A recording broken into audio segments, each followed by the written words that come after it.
हमारे channel deci flavours की कहानी में आपको खाद्य से भरपूर अनूठा सफ़र मिलेगा, जहां हम आपको भारतीय रसोई सांस्कृतिक के संग ले जाएंगे। हर वीडियो में आपको मज़ेदार रेसिपीज़, नई खाद्य समाचार और भोजन से जुड़ी रोचक जानकारियां मिलेंगी। हमारे साथ जुड़कर आप एक नए स्वाद के सफ़र में खो जाएंगे। सब्सक्राइब करें और साथ में चलिए, क्योंकि खाना एक कहानी बनाता है। क्या आपको पता है कोरमा बनाना कैसे शुरू हुआ था? किसने इसका आविष्कार किया और यह कैसे अस्तित्व में आया? नहीं तो हमारा वीडियो पूरा देखिए। मुगलई व्यंजनों में एक ऐसी डिश है जिसे खूब पसंद किया जाता है, वो है कोरमा। ये एक मुगलई डिश है जिसे भारतीय करी का राजा कहा जाता है। पारंपरिक जड़ों की बात करें तो कोरमा मीट, चिकन या मटन को सब्जियों, तमाम मसालों, दही से मैरिनेट करके पकाया जाता था। वक्त के साथ साथ इसमें बदलाव हुए और नॉन वेज ही नहीं बल्कि वेज कोरमा भी बनने लगा। ऐसा भी कहा जाता है कि इसे ताजमहल के उद्घाटन में शाहजहां और उनके मेहमानों को भी कोरमा परोसा गया था।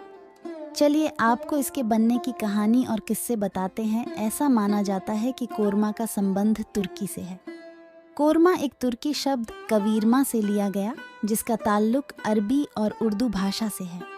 वहाँ पर कवीरमा एक तले हुए मीट की डिश हुआ करती है और इसी तरह की एक अन्य डिश जिसे ड्राई फ्रूट्स और खट्टे अंगूर के जूस के साथ बनाया जाता है, अजरबैजान में भी बहुत लोकप्रिय है।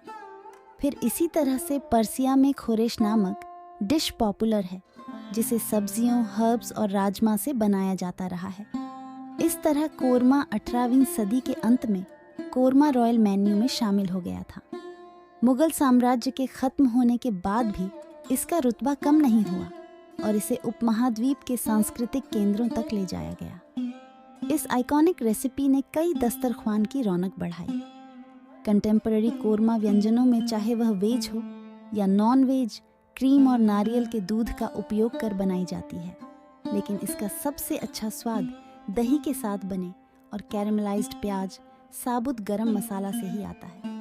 मुगल दरबार में कोरमा इतना पसंद किया जाता था कि 1865 से 1887 तक रामपुर रियासत के नवाब हाजी नवाब कल्ब अली खान बहादुर की रसोई में एक खानसामा सिर्फ और सिर्फ मुर्ग कोरमा बनाता था।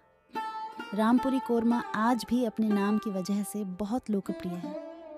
रामपुरी कोरमा का एक विशिष्ट स्वाद रहता है। कुछ सुगंधित मसालों के साथ क्रीम का टेक्सचर डिश को रिच बनाता है। आज भी इसका वही स्वाद बरकरार है। शाहजहां से भी रहा है कोरमा का संबंध। मुर्ग कोरमा शाहजहां को भी बेहद पसंद था। कई तथ्य इस बात का जिक्र करते हैं कि जब शाहजहां ने ताजमहल बनवाया, उस दौरान भी उन्हें कोरमा सर्व किया गया था। कहा जाता है कि ताजमहल के उद्घाटन के दौरान शाहजहां के सभी रॉयल गेस्ट के लिए स्पेशल मुर्ग कोरमा तैयार किया गया था। इसी तरह जब मटन कोरमा बनाया गया तो उसकी रेसिपी शाहजहां के किचन में तैयार हुई। इसी तरह मटन कोरमा शाहजहां के नाम पर बना और यह मटन कोरमा शाहजानी के नाम से प्रसिद्ध हुआ।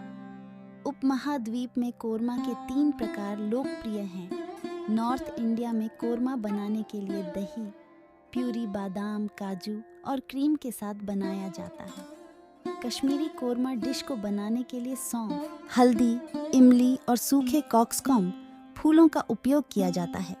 साउथ इंडियन स्टाइल में कोरमा बनाते हुए फ्रेश नारियल और नारियल दूध को मिलाकर रिच क्रीमी करी तैयार की जाती है। यूनाइटेड किंगडम में करी घरों में परोसा जाने वाला एक विशिष्ट कोरमा गाढ़ी चटनी के साथ हल्का मसालेदार व्यंजन है। नवरत्न कोरमा एक शाकाहारी कोरमा है जो सब्जियों और पनीर या नट्स या कभी कभी दोनों से बनाया जाता है। नवरत्न का अर्थ है 9 रत्न और रेसिपी में 9 अलग अलग सब्जियों को शामिल कर बनाया जाता है। ईद कोरमा दक्षिण एशिया के कुछ हिस्सों में कोरमा का उपयोग मेमने, बकरी या गाय के पारंपरिक ईद अल अधा बलिदान का त्योहार व्यंजन को दर्शाने के लिए किया जाता है। मलेशिया में कोरमा या गुलाई कोरमा दही के बजाय नारियल के दूध के साथ पकाया जाता है। ऐसे विभिन्न प्रकार के कोरमा आज बनाए जाते हैं। आपको कोरमा की जानकारी कैसी लगी, हमें कमेंट कर बताएं। साथ ही अगर आपको ये कोरमा के इतिहास के बारे में यह जानकारी पसंद आई तो इसे लाइक और शेयर और सब्सक्राइब करना मत भूलिए। मैं आशा करती हूँ कि आपको ये जानकारी पसंद आई होगी। तो ऐसे ही महत्वपूर्ण जानकारी के लिए मेरे चैनल को ज़रूर सब्सक्राइब और लाइक शेयर करिए।